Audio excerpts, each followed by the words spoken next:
everyone. Welcome to Build Brunch, the daily morning show where we talk about the latest topics in pop culture. I'm Brittany Jones-Cooper. I'm Shannon Coffey. I'm Allie Colbert. I'm Lucas Tim. Hi, everyone. Hi. Let's start with our morning pop. Netflix's Queer Eye has officially renewed for 2 more seasons. Avengers Endgame will re-release in theaters with new footage, and Lin-Manuel Miranda has announced he's bringing another show to Broadway. Now let's serve you our top stories of the day. According to a report by Page 6, Lindsay Lohan's MTV reality show, Lindsay Lohan's Beach Club, will not return for a 2nd season due to a lack of drama. Rumors that the star's Mykonos nightclub is also closing were disputed by Lohan and now deleted Instagram, saying, "I prefer my real life to be working with children and being with my family. The club is moving to other locations in the world." So I'm assuming her work is following refugee families and yelling at them as she films them. But, you know, Lindsay, I watched an episode. Remember that? Yeah, that what was... was she saying? Are you okay? Are you okay? They were like, we're fine. And then she kept saying, don't F with Pakistan. And people were like, what is she talking about? And then Lindsay. she got hit and she lost her fake accent. Yeah. And she was like, oh no, they hit me. Right. And you're like, that's Lindsay. Well, yeah, I watched an episode of this. It was, you know, I'm just happy. Wow. I'm happy to see she had a job for a little bit. That's kind of what I You know what? watched. I think we all were just happy for her. I remember talking about this before it launched. I actually watched like 2 or 3 episodes, and I think what happened is that there wasn't enough Lindsay in it. It was just these sort of like young people getting drunk and doing things we've seen before. People wanted to watch for her, and she was an EP on it and had taken herself out of the narrative, but that's why the ratings sucked. And they had talked about bringing it back for a 2nd season, focusing on her and her mother, which I think would have been way more successful, Yes. which is what we really want to see. And so it was just like the tone was wrong. And you knew at the beginning this wasn't going to last because what we want is more Lohan. Yeah, but she said she took off to spend time with her family. It's like, no, you didn't. No. You hate your family, and your family doesn't like you very much. Yeah. Right? I mean, She's not hanging out with Dina. Whenever she sees her, she relapses. Ooh. Yeah, No, I mean, it's serious. I don't really know. I think you're right. I It's don't know just what's harsh going on in her truth. family, and I kind of like it that way. Like, even though, yeah, we would probably all watch, I don't want her to have a reality show like that. I don't want her to put out her personal baggage. Like, I want her to take care of herself. Yeah. And I like that. I kind of like that this show is failing because she's not giving into that temptation of putting it all out there for us. Yeah, because she like needs we're to gonna stay ruin safe. her life, and we're not gonna be there for her when she has her next down pit. That's fall, so true. Horrible darkness. Yeah, we All that stuff. can't watch people like Lindsay Lohan, Britney Spears, Amanda Bynes on a reality show. These people, we need to keep them safe. Yes. Yeah. Like, you know, No, that's real. Yeah. That's actually really real. You're like They've already given us so much. Yeah. And they never promised us their personal lives. They were supposed to just be actors who shared their beautiful talent with us, and we were like, let's just get this out. Let's get out all your trauma. And we're like, you know what? We're sick. We should probably look ourselves in the mirror and be like, hey, why do I thrive off of watching other people suffer? No, but that's why this show didn't work, and so she's gonna have to find another revenue stream. And I read that she might go back to music. Which I am all here for. Wait, you guys love rumors? Rumors? Yes. No, but Am I the confessions only of one a... who's like, go back to music? Well, When was she rumors. involved? I'm sick of Rumors started. Oh. I'm sick of being followed. And then Oh there's my Confessions of a God. Broken Heart. Daughter to father. Oh my God, I forgot about I'm not gonna lie, that song spoke to me. My parents got a divorce. Let me Right? tell you, I would play that song in my room and be like, yeah, Lindsay gets it. Yo, Lindsay real gets talk, it. anybody with daddy issues, that song was like really Yes. impactful in your teen years.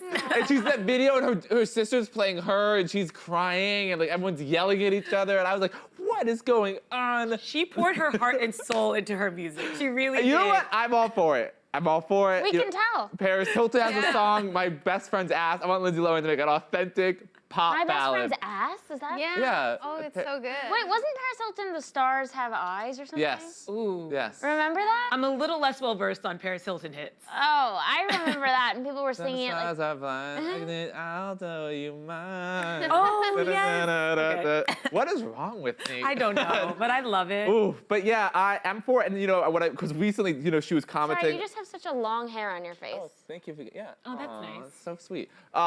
She was commenting on Taylor Swift's story, and the best part was like, my mom was in Cats. Oh, I love that. Did you see that? No. Yeah. Oh, she was just like giving Taylor Swift all this love or whatever. No one was responding back to her. And she just shouts out, my mom was in Cats, because Taylor's gonna be in the movie. And also, shout out to Dina Lohan in a cat costume. I didn't know she was in Cats I want at to. all. I didn't know that It's either. probably a local musical edition of Cats. It might have been the touring Yeah, cast. maybe, or was it? Or I don't know. Maybe we get Dina Lohan here to explain this, but I was all before is this that. fangirling? She just was, Taylor Swift was talking about her You music. should respond. And just Lindsay was like, yeah, That's the best we one. think you're great. My family loves you. You should respond to your fans. My mom was in Cats. It's so funny. She sort of messages like a mom does. Yeah. But she's so crazy. Like, I don't remember her being like this, and I just wonder, like, at what point you cross that line into crazy of no return. Yeah. I think there's that certain level of fame met with like unlimited access to whatever you want, and then you get this sort of response. Behavior. Yeah, what was that terrible movie she did with Jane Fonda in it or something? Or who was in it? It was a Oh, terrible. Prairie Home Companion? Something, I don't know. That's when she Yeah. crossed And over. then but you know what? Then she went over to London. She did some work in theater. Like, she's not a horrible actress. I She was really in Speed think. and Plow, you're really right. Yeah, I think if actor. she just like maybe went back, took some class, kind of like got back into acting, that might be a more lucrative way to make money. She was a great She's actress. not someone who I could see holding a job. But I'm surprised that she's able to, because She when has a I hard see her actions on social and stuff like that, I'm like, oh, you're not stable, like you're going through something. But then she like comes out with a film, and I'm like, how did you do that? You Right. can't even post a photo. Yeah. What's interesting with her allegedly is like where her money's coming from now. There's all these like reports I read of like, Yeah. is it Abu Dhabi or Greek or Russian? I don't know what's happening with her. Yeah. She's very interesting. I am still interested in her. I do want to know more. But think like we I said, I all don't want want to the abuse her. I best. don't want to put her in any sort of vulnerable Yeah, situation. I think we all just want the best for her. Yes. Yeah. Yeah. Well, guys, writer, director, and producer Janet Mock has signed a historic deal with Netflix, making her the first out transgender woman on the creative side of a major studio. Here's a look at Janet's interview here at Build when she discusses trans representation on the show Pose. The reason why I loved this show so much was that I was not brought on because we had one trans character. I was brought on because I needed to help feel and fuel 5 trans women's narratives. And so in that sense, in the way in which I operate in the world, where oftentimes I'm seen as the only representation or one of a few, it's great that we can have 5 trans women who are offering different perspectives on their bodies, on their lives, on sex, on love, on dreams, and show different kinds of struggles and moments of triumph as well. Yeah. This is such I'm great here for this. news. It's so important to have like diverse creative teams producing and creating content that's reflective of the people that are actually watching it. I just saw some like London British TV station banning all male comedy writing teams. Oh, wow. Which was so crazy. But like this makes better content. Yes. And I'm just so happy about it. Yeah, more inclusive content as well. And again, it's so important to have these faces behind the camera, right? So the narratives are more authentic, which is why I think we love Pose, is because they have a small writing team. It's a very personal experience. It's really collaborative. And there are people who have actually lived some of these experiences, which is why the show is so good. So I'm excited that she's gonna get to break out and create her own content, because I think it's gonna be amazing. Yeah, I think it's so powerful to have not just a trans woman, but a trans woman of color in this position of power to be making like all this influential new work coming out. Because I mean, trans women of color are probably like, if not, the most vulnerable, definitely one of the most vulnerable people in the LGBTQIA community. And I feel like, they are often forgotten. We don't fight for them as hard as we fight for,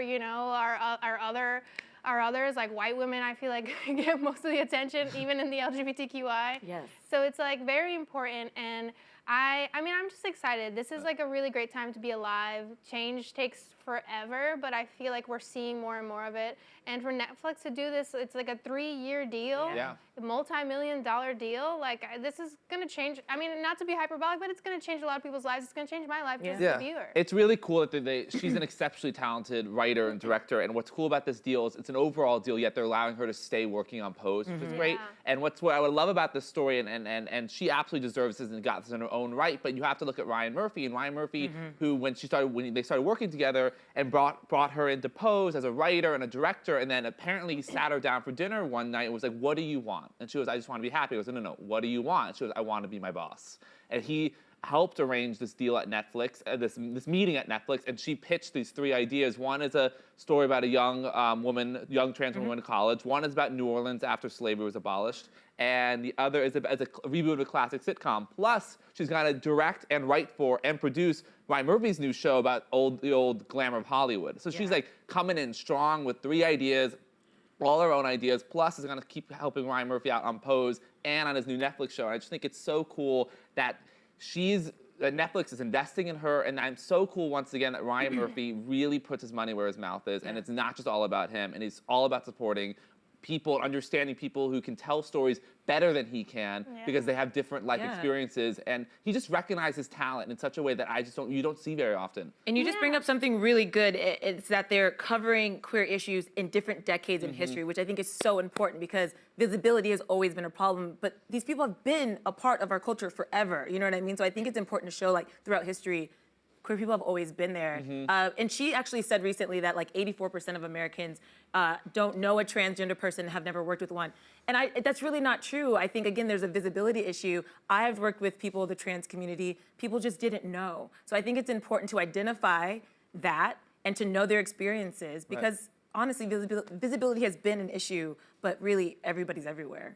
Yeah, I think so many more people in the community and in the business should really look to Ryan Murphy because he's one of these few people I feel like are not threatened by other people's talent. Like I feel like so often, even in my peers that I've seen, like, you know, go up in this business, they become scared to share the spotlight. They're like, I got mine and now I have to keep it, and it's like there's only one crown, and I'm like, we're really living in a time where everyone can wear a crown. We can all be like royalty. We can all have our spotlight, and I just am like so inspired by him. And I know we hype him up so much on this show, but I think he's so deserving because literally he uses his power for others. He really does use his privilege, and I just think that like everyone, even if you are like the tiniest person in this universe and have this much power, like try to use it to help others because it really magnifies everything and just makes life so much better. Like Ryan Murphy is really, this is just like the beginning of his career too. I know, he just got this huge $300 million Netflix deal, and I think what he also speaks about, when Janet, both of them speak about, is Pose is incredible, just got renewed for a third season,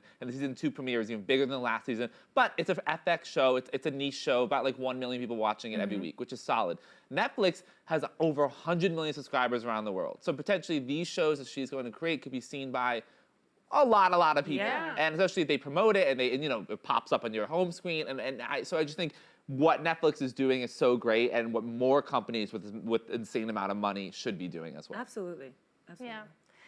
And in honor of Pride Month, Teen Vogue has published a list of ways to celebrate Pride if you don't want to go to a big march. Some ideas include hosting a small gathering, honoring those who came before you, or watching queer-centric movies and TV shows. I'm all about this list because I do not like being surrounded by a ton of people. It's a lot. Especially at like a march or a parade or anything like that. Like the idea of going to Times Square when the ball drops is like a nightmare to me. Yeah. And like any parade, march that I've seen, whatever, go through New York is like truly chaos. Yeah. I do not want to be a part of it. Yeah. I've gone to Pride twice in 10 years, and both times I was like, okay, that was a fun day, but I was like wired afterwards. It was just like you're in tight quarters, you get pushed up against barriers. So it is a lot for people, especially if you have anxiety. Yeah. So there's a lot of or other if you ways. have to pee. Or that. Yeah, it is a lot. And like from 2016 to 2017, I went to a lot of different marches, and I am like a homebody. I don't like big crowds. I consider myself an empath. I'm always like taking on other people's vibes and being like, this is too much. And I felt like even though I loved it and it was like a unifying experience that made me feel so much better about what I was like living through, at the end of like when I would get home, I would take a full 24 hours to recover because I would automatically get migraines.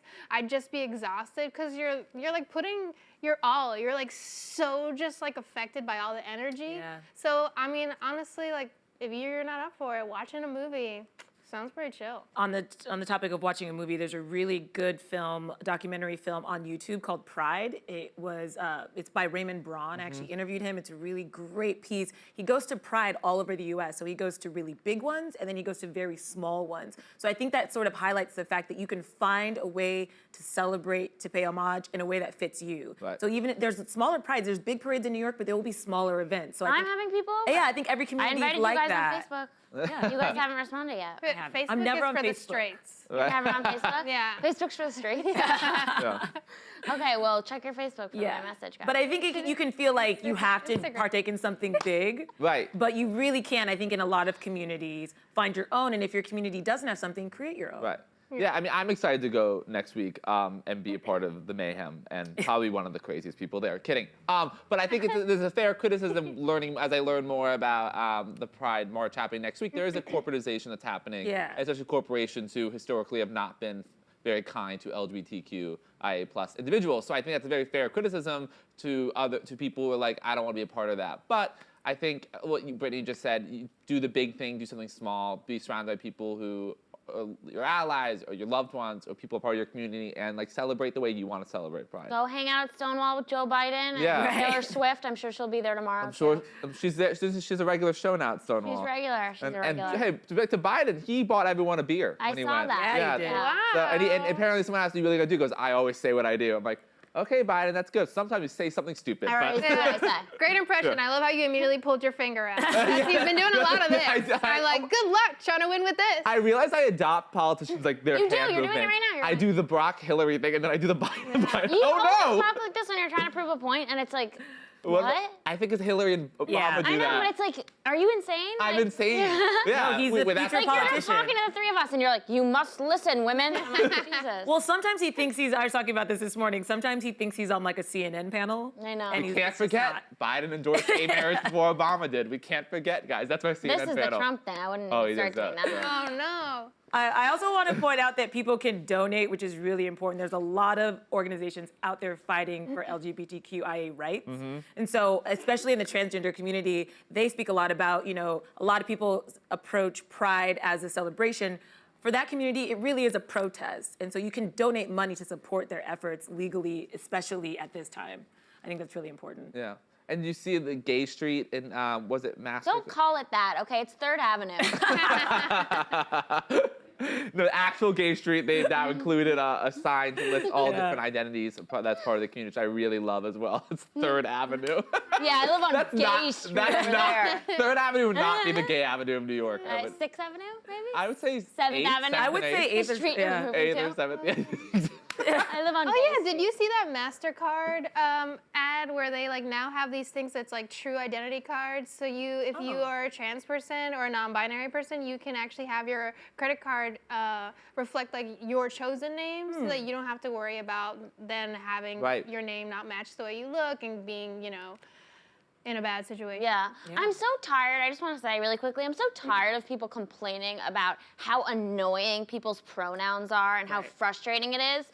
I get that it might annoy you for 2 seconds. Imagine the frustration you feel your entire life not having the right pronoun, so you can get over it. Yeah. Yeah, I think a lot of people who complain about that have this idea that they're gonna get they're like, yeah, people are always like in your face all angry, like you use my wrong pronouns. I'm like, actually, I've never experienced that. I've never experienced someone getting angry or violent towards someone for using the wrong pronouns. I've only heard conversations where it's like, oh, would you mind? Like, it's always polite. So I'm like, your fear is so made up. Like, it just takes a moment. So there's a beat of being like wrong for a second. Like, why are we so scared about being wrong? Right. I don't know. It's also a dumb. I'm sure you guys hear it all the time when you do stand-up. I feel like whenever I go to, I hear a joke. It's always a joke about millennials, pronouns, this or whatever. Oh, I'm yeah. like, get new material. Have It's fun not working at your gluten-free bagel grass store. I'm like, what? That's all there. It's so many jokes like that, They're so lame. Your so hipster corny. designer jean. I'm like, shut up. I'm like, okay, I don't get it. What do you want us to do? Yeah. Like, sorry, we didn't create climate change and put the country in deficit. That was you guys. Baby boomers. Fuck the baby boomers. Just kidding. Love you, They're baby the boomers. greatest generation, guys. The baby boomers. Yeah, they are Just great. joking. Baby boomers are so dumb. No. Sorry, I'm joking. I'm Wait, joking. just joking. You're so smart. You guys taught me everything. Yeah, my grandpa just told me a story when he was 8 years old. He would take a bus and 3 subway stops from Queens to the Bronx to see his friend. Yeah. If I tried doing that at 25, I'd end up in El Salvador. I could never do that. Oh, 8 I mean, years we're old, broken as We're broke. I mean, millennials. that's Gen baby Zers boomers. probably think we're like assholes. Yes. Oh yeah, 100%. Gen Zers hate millennials. Look, that's just tradition. It's Yeah. Tradition. Yeah, we're just supposed to hate the previous generation. Then they shit on us, and then we say it was actually your fault. Right. It's fine. What's Yeah. the generation after Gen Z? Embryos? X? Y? No. The A, word- B, C, D, E, F, G. Are they even Oh, around? A? I don't think they're born yet. They Can we go back to A? They go back to A. F. Alpha. Alpha? They're the Oh, alpha. Alpha. Is that what it is? I don't know. Our stage manager's Kate making says it it's up. alpha. She's making it up. She just says that. She's the alpha. She's going, I'm the fucking alpha. Wrap it up. Well, guys, moving on, it appears we're not the only ones who miss seeing Oprah Winfrey every day. In a recent interview with Entertainment Tonight, the media mogul discussed her long-running talk show and revealed that she sometimes wants to bring it back. You got humpback whale! You got humpback whale! We all got humpback whales! Feels good when you do that, though, right? Feels so good. It feels so good. Feels powerful. Love It like you, locks Elle. you into your magic power when you talk like I that. feel like I'm a billionaire black woman right now. Oh, I wish you were. Oh man. I need more of those in my life. I will say, the thought of Oprah coming, I mean, I love Oprah, and I think what drives her is when she misses being part of the conversation with the election or some big event. I totally get that. I mean, of course, Oprah, I think the Oprah show provided some of the most memorable gifts I use a lot on the internet. Remember when she tries the chicken? Oh, Yeah. That's not properly like, there's no salt is and not pepper on the seasoned at chicken. all. She's like, did you put salt and pepper on this? Uh. And the woman's like, there's no salt and pepper in this recipe. And she's just like, Yeah. it is the best clip Right. ever. good, Google and it. then having Oprah talk about that clip now, she's like, I was always trying to be authentic on my show, so I wanted to tell this woman the truth, but I was also trying to support her and lift her up. So you can see that conflict going on in her brain as she's like tasting it and trying to be nice, but like it tasted like cardboard. it's so It's good. an amazing clip if you haven't seen it. But Oprah's amazing. You're a big Oprah fan. I'm a huge Oprah fan. I watch the show every single day of my life. It's why I'm sitting in this chair right now, truly, honestly. It's okay. So I get what she's saying. It's hard when there's big news happening and you're not a part of it. But I think she is also smart enough to know that the landscape has changed dramatically since she went off air, and that doing a show every day, one, just wouldn't work for her, and two, like would be exhausting. I mean, Yeah. we do a show every day, it's exhausting. Like she doesn't want to do that and add more work for herself. So I think what she was referring to is like just doing more specials. Right.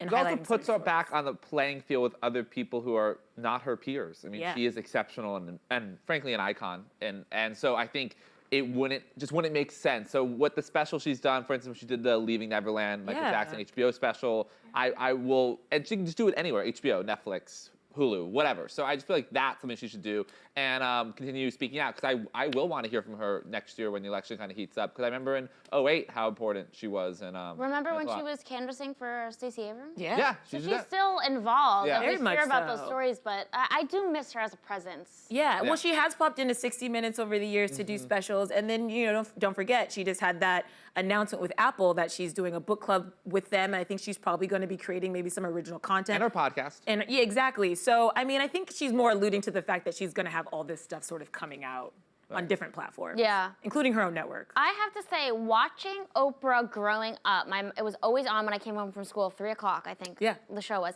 But I always remember watching her holiday episodes. Oh my God. The Christmas giveaways. And like, I thought that was like the most insanely awesome thing. And just like every year reading what she would put on that list, and like, she would always fill the room with like teachers or nurses, or it was Or Hurricane Katrina first responders. Yeah, it was like insane, and she was just giving them so much stuff. Oh my God, like I was like 8, and it like blew my mind. She would also, but she would get like the most ever. Like I remember there's this one Madonna interview, and it's like 15 years old, and she's interviewing Madonna, and she surprises Madonna. Madonna apparently there's this woman who wrote to her that her best friend was a big fan and was dying of cancer, and Madonna would write to this woman every day and call her, and Oprah brought the friend up, and Yes. Madonna was crying. You never see Madonna cry, and like Oprah did that. Like Oprah connected these people, and like, and Madonna never talked about that. And it was a new side of someone who Madonna's this icon, this very hard person. We saw her crying, and Oprah was able to get that out of her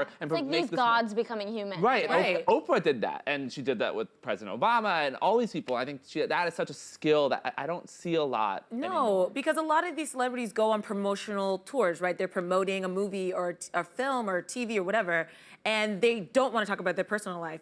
When they went to Oprah, they knew they had to. Right. And they knew that they were going to be respected. And so we got to see this vulnerability, which is why her show lasted for 25 years. Since she's she's gone off air, we have seen so many people try and fail to do what she did, and they can't do it. Harry Connick Jr., Steve Harvey, Ricky Lake, Katie Couric. Now we have RuPaul and Kelly Clarkson. Like, nobody can fill that void because Yeah. what she did was so special. And Ellen does something different. Ellen's Completely a different daytime talk show, Yeah. and she succeeded in that, right? But yeah, no one has done that the Oprah model. Oh, she's the Yeah, best. I'd love to see Oprah also maybe executive produce one of these new shows. Yeah. Like whether it's Kelly Clarkson or RuPaul or someone that she chooses, to see if she can help someone else have that success too. Because it is like disheartening when people keep launching talk shows and they go away, and you're like, Everyone- is it not possible? Especially when women, can't do it again, and you're like, God, damn. Right. Kris Jenner, Bethany Frankel. Yeah. Yes. Tried their hand. Well, Kris Jenner's was her riding on an elephant with Nene Leakes. I watched It that was episode, rough. like, what is Remember happening? Bethany's show? Bethany, yes, that was hard. It's A hard. lot of people give it a go. Yeah. hard. I heard Jimmy Kimmel in an interview recently saying that every day when he does his show, he's not happy.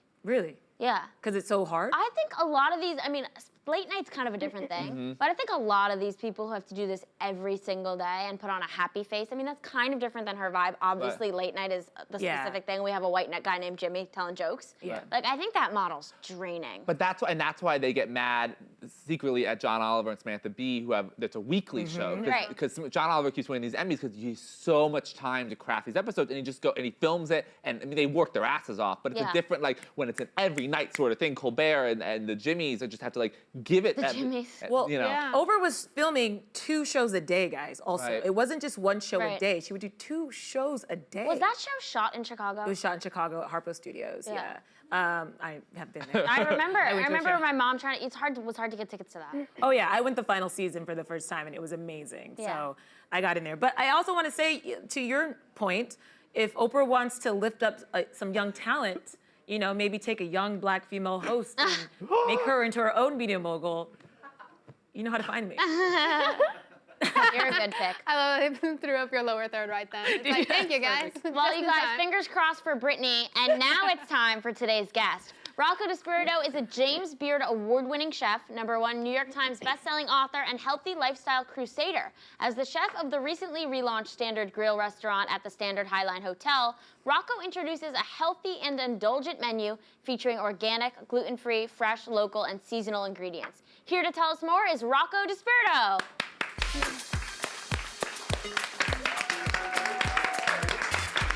Thanks for coming on. What's going on? Nice to see you. Nice to see you. How are you? How are nice you? to see you. Hi, What's going on? Nice to meet you. welcome. Nice to meet you. What's going on? Hey, everybody. Thanks for joining us. Thank you so much. So, You guys are yucking it up here. Are you Yeah, we have comedians or fun. something? we are. Very funny. I'm not, just FYI. Oh, well, let's see. So you've been Oh, I'll prove it very quickly. You've been committed to healthy cooking for over a decade. Yeah. And what led you to sort of join the Standard Grill and bring that passion there? So I've been committed to healthy cooking for over a decade because I like to feel very lonely in my life because no one wanted to join me on that crusade 10, 15 years ago. But it seems like people are catching up. How about you guys? Anybody? Healthy cooking for anyone? Healthy? Anyone? 2 people? Wow, sorry, All they're right. dead. They're dead. 2 people. There. And so the Standard Grill actually caught up with me. They came to their 10-year anniversary and decided they want to do something sort of forward-thinking, and they thought bringing in a plant-based chef might help do that. Yeah. And so far it's been great. I've been able to do gluten-free, dairy-free, organic, local, lots of plant-based foods, and it's a real gift because it's very hard to pitch plant-based to restaurateurs. Yeah, they but hear they've plant-based really and they see embraced it. bankrupt. You know, Yeah. Plant-based equals bankrupt, no money in the account is to most restaurateurs. So. Right. Yeah. And you mentioned the 10-year anniversary of the Standard Yes. Grill. Yeah, So how so- did they celebrate that? So they had a year worth of festivities. They're always celebrating at the Standard Grill. I don't know if you've been to the Standard Highline at all, but they're basically celebrating 24 hours a day there. They have 8 venues, 2 nightclubs, restaurants. It's So fun. Beer it's garden. nonstop. Everything. Yeah, the beer garden, nonstop celebration. So part of what they did was just host a lot of events, and bringing me on to redo food and beverage was a big part of it. Yeah. That's really Have you been? You got to come. You got to come. I haven't been recently, but Yeah.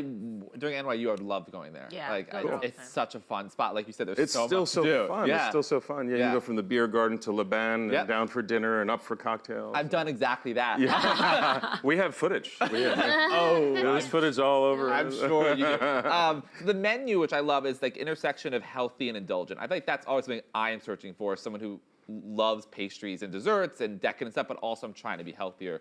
Can you talk about that, the process Yeah. of creating a menu that balances all of that? First of all, thanks for noticing. It was absolutely intentional to find that perfect middle ground between something you really want to eat, and also something that's good for you. So what we first did was strip away the obvious bad allergens like gluten, dairy, and GMO foods, right? So we don't use any of that stuff, except for 2 or 3 dishes. There's a pasta dish that I learned from my grandma that I can't do without gluten. So other than that, yeah. And risotto, got to do with butter, and so maybe 4 exceptions, okay? 4 exceptions, but there are 40 things on the menu. She'd be very upset. She would probably come back and haunt me. Yeah, exactly. So we understand. So, just building it from the local farmers market availability. Right now, we're literally building off our farmers market lists. They send us lists every day, and that's how we're building our dishes.